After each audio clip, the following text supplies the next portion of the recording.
En un pequeño pueblo, al final de un crudo invierno, un joven mexicano de 18 años, huérfano, monta la vieja bicicleta de su difunta madre, luchando por sobrevivir con el trabajo de reparto y haciendo lo que sea necesario para tener un lugar donde dormir cada noche. Mientras se apresuraba a completar su última entrega del día, se topó con una anciana sola y perdida en una parada de autobús. Ayudarla significaba perder la entrega y posiblemente su único refugio, pero no lo dudó.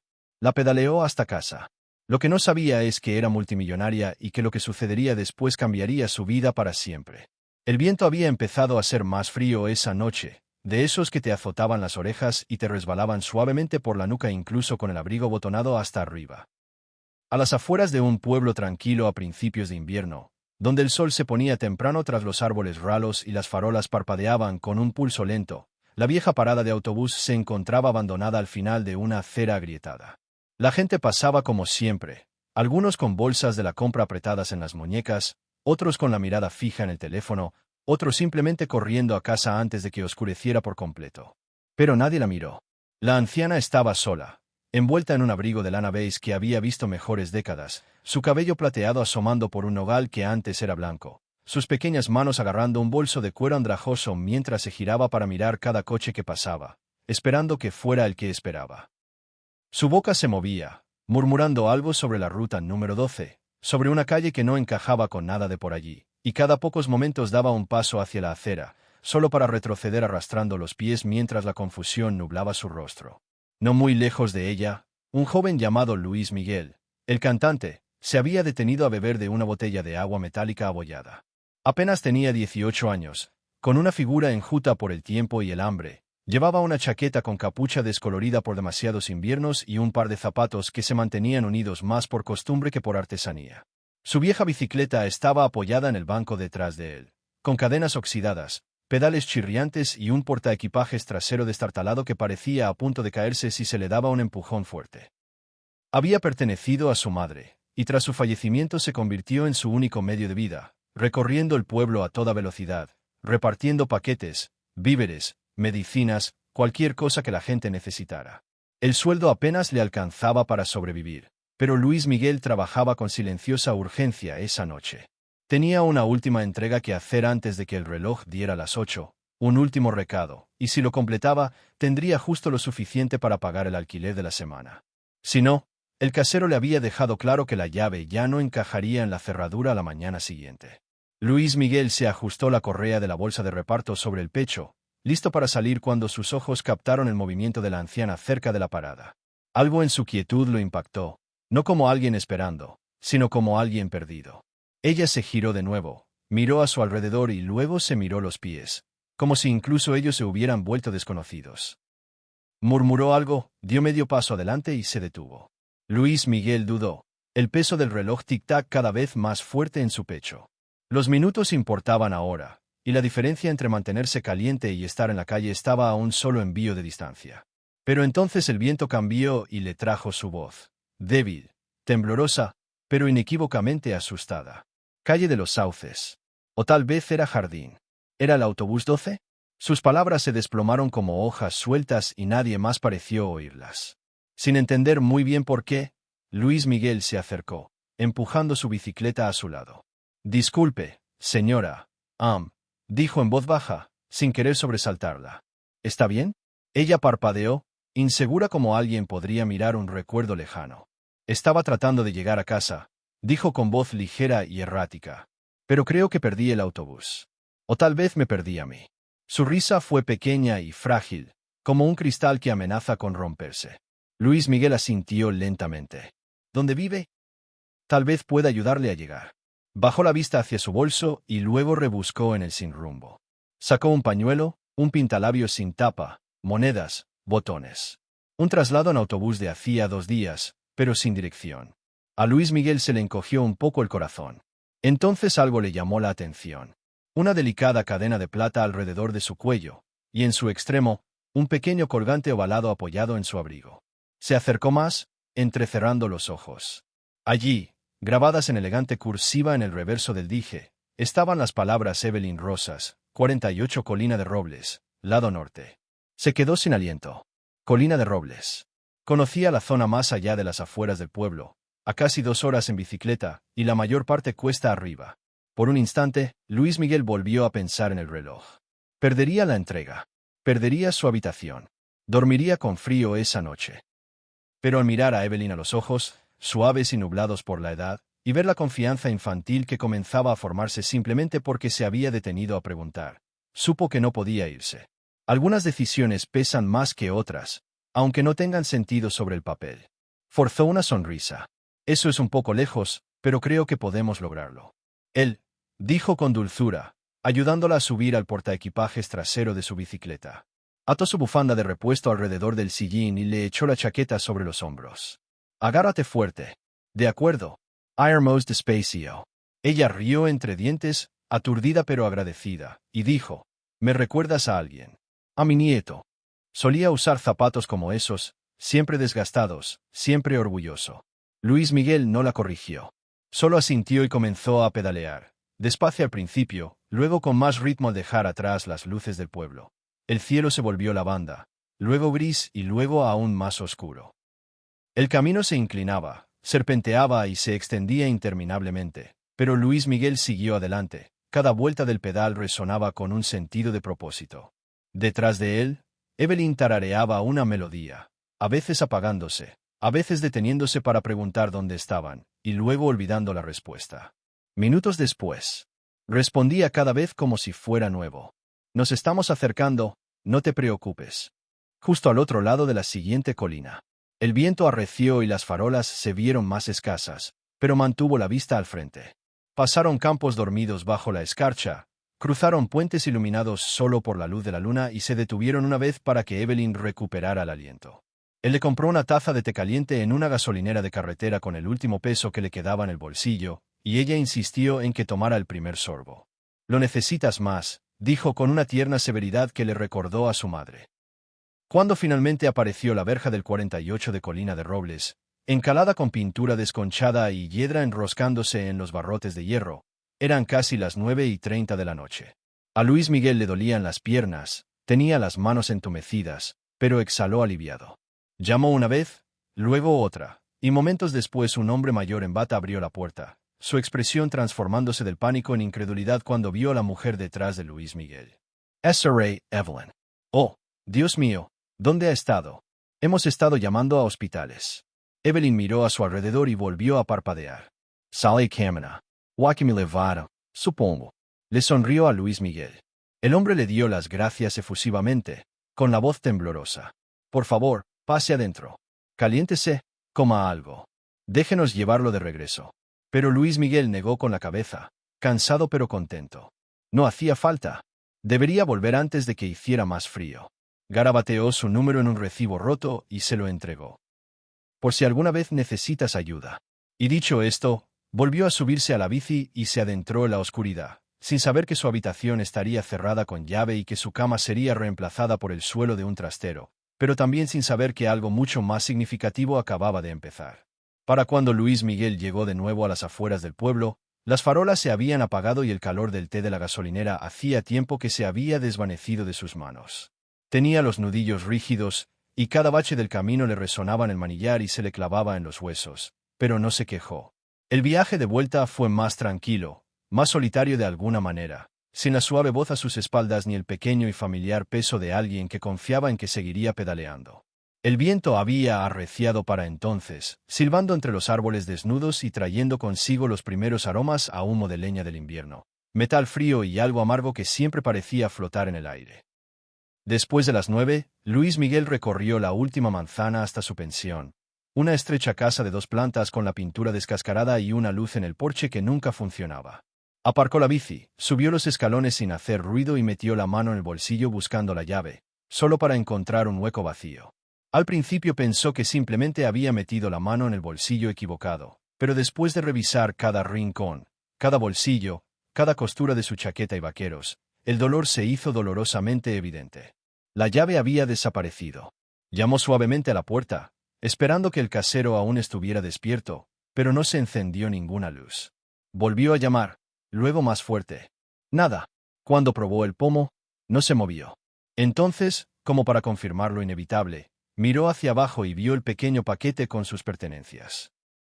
Su camisa de repuesto, una toalla, un cargador de teléfono roto metido en una bolsa de plástico de supermercado y dejado junto a la puerta como el correo de ayer. Había una nota pegada a la puerta, 3 palabras escritas con rotulador negro grueso tras las cerraduras a deudo. Se quedó sin aliento. Se quedó allí parado un largo minuto, con la bicicleta a su lado, sin saber si maldecir o llorar. No hizo ninguna de las dos cosas. En cambio, Luis Miguel regresó al centro del pueblo. Le dolían las piernas del trayecto de ida y vuelta a Colina de Robles, pero no las dejó descansar. Pedaleó despacio, sabiendo que no tenía a dónde ir, pero necesitaba moverse de todos modos porque el frío se le estaba metiendo en el pecho y la quietud solo lo empeoraría. Era casi medianoche cuando pasó por el callejón trasero del mercado de Jorge, una pequeña tienda de barrio donde a veces ayudaba a reponer los estantes a cambio de pan del día anterior y unos pesos aquí y allá. El dueño, el señor Jorge, era amable, como suelen ser los hombres mayores con los niños a los que veían pasar apuros sin pedir ayuda. Brusco pero nunca cruel, Luis Miguel aparcó su bicicleta detrás del contenedor de basura, llamó una vez a la puerta lateral y esperó. Una luz parpadeó en el interior. Unos segundos después, la puerta se abrió con un crujido y allí estaba el señor Jorge, con una bata gruesa y una taza humeante de algo fuerte en la mano. Miró a Luis Miguel, temblando y con los ojos hundidos, y suspiró por la nariz. «¿No has pagado el alquiler?» «¿Eh?» Luis Miguel negó con la cabeza. El señor Jorge miró al cielo como si esperara la intervención de una autoridad superior y se hizo a un lado. «Bueno, el almacén está seco y hay un catre en la esquina. No toques las cajas de vino y no te congeles». Luis Miguel asintió, murmuró gracias y entró. El almacén olía a cartón y cítricos, y el único calor provenía de un viejo radiador que gemía como si tuviera rencor. A Luis Miguel no le importó. Se echó la manta del catre sobre los hombros y se dejó caer sobre el fino colchón, con las extremidades pesadas, el pecho dolorido, pero el corazón extrañamente tranquilo. Por primera vez en semanas, no tuvo miedo de cerrar los ojos. Algo en el viaje, en la mano de Evelyn en su hombro y su risa en la oscuridad, había hecho que el mundo se sintiera un poco menos accidentado. Se quedó dormido, pensando no en la puerta cerrada tras él, sino en el colgante de plata, el suave zumbido de las ruedas girando sobre la grava y una voz que le había dicho: «Me recuerdas a alguien a quien amo». Afuera, el viento aullaba contra las paredes de la tienda, pero dentro, Luis Miguel dormía profundamente, sin percatarse de que a kilómetros de distancia una mujer sentada junto a la ventana de su cocina, ahora completamente despierta. En su regazo estaba el mismo abrigo que había usado esa noche, y en su mano un recibo roto con un número de teléfono garabateado con tinta azul irregular. Evelyn se levantó, ya no perdida en la niebla, miró el papel y susurró su nombre como una oración, la primera cosa cálida que había dicho en la silenciosa casa en años. La mañana llegó con un silencio, pálido y vacilante, como si el cielo mismo dudara si despertar. Una suave luz grisácea se colaba por la trastienda del mercado de Jorge, filtrándose por la pequeña ventana cubierta de polvo y posándose sobre la figura tranquila de Luis Miguel, todavía acurrucado bajo la fina manta. El frío se aferraba a las paredes, se colaba por las grietas del viejo marco y se envolvía en sus huesos, pero no se movió, todavía no. Le dolía el cuerpo de esa forma particular que sigue a una larga noche en un catre duro. Pero aún más profunda era la pesadez que le aquejaba, la que no provenía del esfuerzo físico, sino de demasiados días balanceando su supervivencia sobre un alambre raído. Cuando por fin se levantó, lo hizo sin quejarse. Dobló la manta con cuidado, la colocó contra la pared y avanzó sigilosamente hacia la entrada de la tienda. Las suelas de goma de sus zapatos no resonaban sobre el suelo de linóleo. El señor Jorge ya estaba allí, como siempre, abriéndose con la estoica rutina de quien había aprendido hacía tiempo que la constancia era su propia forma de fe.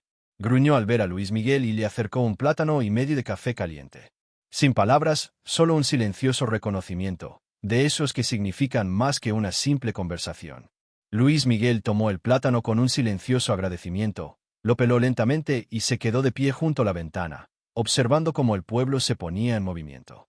El vapor se elevaba de los capós de los coches aparcados. Los niños se arrastraban por las aceras agarrando sus mochilas, y a lo lejos un perro ladró una vez y luego guardó silencio. Era solo un día más, otra mañana que se parecía a todas las anteriores, hasta que llegó el coche negro.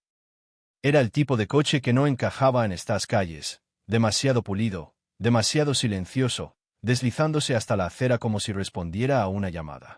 El hombre que bajó era alto y delgado, con un abrigo demasiado fino para un pueblo como este, zapatos impecables y una postura pausada. Miró un papelito que tenía en la mano, luego miró directamente al escaparate, y sus ojos se posaron en Luis Miguel como si siempre hubiera sabido dónde encontrarlo.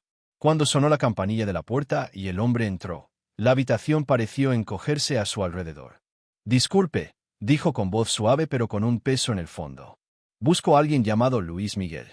Luis Miguel se apartó de la ventana, paralizado por un instante. «Soy yo», dijo con cautela. La expresión del hombre se suavizó con alivio. «Me envía la señora Evelyn Rosas», dijo. «Me pidió que lo encontrara. Lo recuerda todo y quiere darle las gracias». «Insistió». El señor Jorge hizo una pausa a medio sorbo de café, pero no dijo nada. Luis Miguel miró al hombre, luego bajó la mirada al recibo que tenía en la mano, su propia letra, el número que había garabateado antes de alejarse en la oscuridad. No había sido más que un salvavidas. Nunca esperó que lo usaran. Carlos, al presentarse, abrió la puerta y señaló el coche. «¿Está esperando? Sí, está dispuesto». Luis Miguel dudó, con un destello en la mirada. La idea de volver a esa casa, de adentrarse en un mundo que no le pertenecía, era como estar descalzo al borde de una pista de baile pulida. Era solo un repartidor sin un lugar donde dormir. Sin familia, sin una meta. Había hecho lo correcto, eso era todo. Solo quería asegurarme de que llegara a casa sana y salva, dijo en voz baja pero con firmeza. Eso era todo. Carlos lo miró un momento, sin ofenderse ni insistir. «¿Y lo hiciste?», respondió. «Pero ella cree que le diste más que instrucciones. Dijo que le devolviste el sentido de sí misma. Le gustaría mucho decírtelo en persona». Luis Miguel miró al señor Jorge, quien se encogió de hombros con la misma indiferencia que usaba para ocultar su preocupación. «Ve», dijo, «tu catre estará aquí si lo necesitas». Con una respiración que sintió demasiado fuerte para su pecho, Luis Miguel asintió y siguió a Carlos afuera. El viaje a Colina de Robles fue surrealista. A la luz del día, los árboles que se habían alzado como sombras la noche anterior ahora se erguían altos e inmóviles, centinelas de algún sendero forestal secreto. Las curvas se sentían más cortas, las colinas menos empinadas. Pero Luis Miguel aún las recordaba a todas, cada piedra y pendiente grabadas en la memoria de sus piernas. Cuando llegaron a la gran Casa Blanca, ya no parecía un monumento, sino un recuerdo familiar, suavizado por el paso de las horas. Carlos lo condujo por la entrada lateral a una habitación llena de sol, libros viejos y un calor tranquilo. Allí, sentada junto a la ventana, estaba Evelyn, no la mujer aturdida y errante de la noche anterior, sino alguien completamente diferente. Sus ojos eran penetrantes, su cabello estaba cuidadosamente recogido, y cuando vio a Luis Miguel, una sonrisa se dibujó en su rostro como un duelo sobre montañas. «Tú», susurró, su voz temblando lo suficiente como para mostrar su verdad. «Me trajiste a casa». Extendió la mano hacia él, su agarre suave pero insistente. «Lo recuerdo todo. Cada calle, cada palabra. No me trataste como a un extraño, me hiciste sentir seguro». Luis Miguel inclinó la cabeza, sin saber qué decir. El elogio parecía demasiado grande para el simple acto que había realizado. Pero Evelyn no había terminado. Se inclinó hacia adelante, sus ojos buscando los de él. «No conozco tu historia», dijo, «pero me gustaría. Y si no tienes un lugar a donde ir, sería un honor ofrecerte uno aquí. No solo por esta noche, por más tiempo. Si me lo permitieras. Esta casa tiene demasiadas habitaciones y no suficiente amabilidad. ¿Tú cambiarías eso?». Luis Miguel parpadeó, la oferta lo tomó completamente por sorpresa. Era generosa, más que generosa. Y, sin embargo, algo en él se resistió. Retrocedió un paso, en voz baja pero firme. «Qué amable de tu parte, de verdad. Pero no hice esto para conseguir nada. Solo quería que estuvieras a salvo, eso es todo». La mirada de Evelyn no vaciló. «Y eso», dijo en voz baja, «es exactamente por eso que quiero que te quedes». Él no respondió de inmediato. El silencio entre ellos se prolongó, suave pero incierto, lleno de una sensación que ninguno de los dos podía definir. Y aunque Luis Miguel volvería al mercado esa noche, volvería a dormir en el almacén y despertaría con el mismo frío. Algo había cambiado. Lo habían visto no por lo que le faltaba, sino por lo que llevaba consigo. La luz serena y firme de alguien que aparecía incluso cuando nadie lo veía. Y lejos de aquella habitación soleada, Evelyn se sentaba con el corazón menos solo, preparándose ya para el día siguiente, cuando volvería a ofrecerse, no por caridad, sino por reconocimiento. Porque a veces la familia no es con quien nacemos, sino con quien elegimos caminar a casa en la oscuridad. La mañana siguiente llegó con un cielo más apacible, salpicado de tenues destellos de oro pálido que se asomaban tímidamente a través de la descolorida cortina de nubes, como si el propio sol. En interrumpir la quietud del día. En la trastienda del mercado de Jorge, Luis Miguel se había levantado temprano como siempre, barriendo el suelo y organizando cajas en pilas ordenadas y silenciosas, con la mente demasiado ocupada en la visita de Evelyn del día anterior como para concentrarse en el ritmo del trabajo. Había repetido sus palabras durante la noche una y otra vez, cada sílaba persistiendo como la última nota de un himno que se negaba a desvanecerse. Su presencia no había invadido la habitación, la había calentado. Y, sin embargo, Luis Miguel no había sabido qué hacer con semejante regalo. Nunca le habían ofrecido nada con tanta generosidad, con tanta ternura, y mucho menos de alguien que lo mirara sin juzgarlo, solo con esperanza. Al dejar una caja de melocotones enlatados, sonó el timbre, no con el habitual ruido impaciente de un cliente habitual, sino con un timbre suave y mesurado que le resultó familiar. Levantó la vista de detrás del mostrador, y allí estaba ella de nuevo. Evelyn se levantó, esta vez sin chofer, sin abrigo de grandeza, solo un chal de lana cuidadosamente envuelto sobre los hombros y un pequeño bolso de cuero en el hueco del brazo.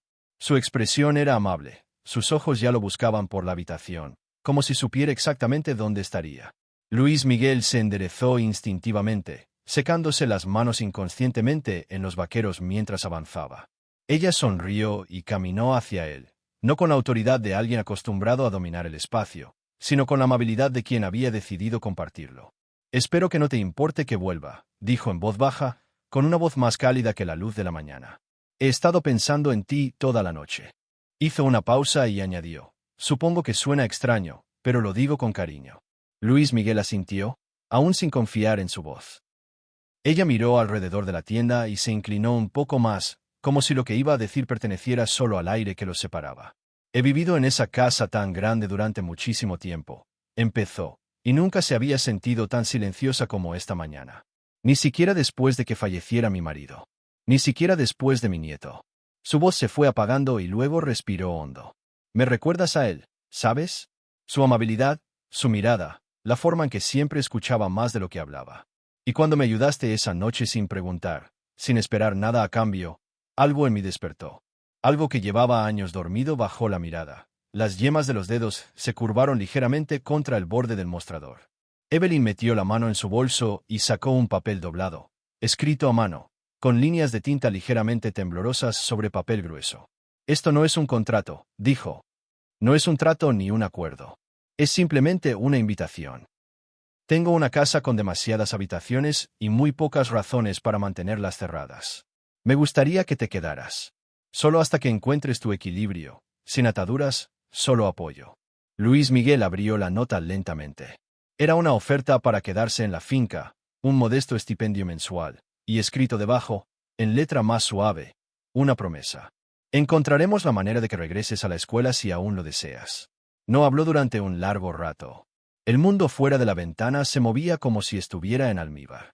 Los autos pasaban lentamente, las hojas se movían con la brisa, y el pueblo seguía con su día, sin percatarse de que dentro de esa pequeña tienda algo importante cambiaba silenciosamente. Finalmente, Luis Miguel levantó la vista y la miró a los ojos, no con miedo sino con algo más firme. «Me gustaría», dijo. «Me gustaría ir». Y así lo hizo. Esa tarde Carlos pasó con el auto, no por ceremonia, sino porque Evelyn insistió en que Luis Miguel no volviera a subir la larga colina con esa bicicleta chirriante. Empacó sus pocas pertenencias en una mochila, se despidió del señor Jorge, quien solo asintió y le entregó una bolsa de papel con sándwiches y murmuró algo sobre el tiempo, y luego se subió al asiento trasero de un vehículo que olía ligeramente a pino y a posibilidad. La vida en la finca no era extravagante. Era tranquila. Luis Miguel recibió una habitación soleada con vistas al jardín, un horario que le permitió descansar, leer y, en menos de un mes, volver a la escuela con la ayuda de un fondo de becas que Evelyn creó discretamente en su nombre. Nunca presumió de su historia, nunca lo trató como un proyecto predilecto. En cambio, lo acogió en el ritmo de sus días. Paseos matutinos por el invernadero, largas charlas tomando el té y fines de semana llenos de ideas sobre qué podrían hacer con el tiempo y los recursos que ahora compartían. Juntos crearon algo con lo que Evelyn había soñado pero que nunca había construido sola. Una pequeña fundación financiada con su patrimonio llamada Fondo de Luz de los Sauces, en honor a la calle que no recordaba y a la bondad que jamás olvidaría. Su misión era simple: apoyar a jóvenes con potencial pero sin posibilidad de acoger a los ancianos que habían quedado relegados, y recordar a cualquiera que los escuchara que la dignidad y el cuidado no eran lujos, sino derechos de nacimiento. Luis Miguel ayudó a diseñar los primeros programas, se reunió con consejeros y trabajó a tiempo parcial en el centro comunitario.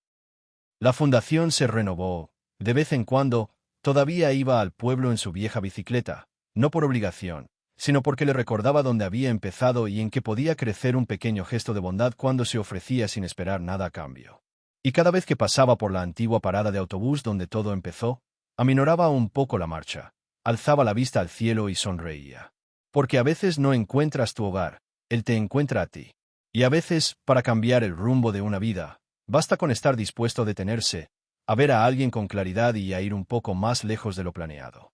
Únete a nosotros para compartir historias significativas dándole a me gusta y suscribiéndote. No olvides activar la campanita de notificaciones para empezar el día con profundas lecciones y empatía sincera.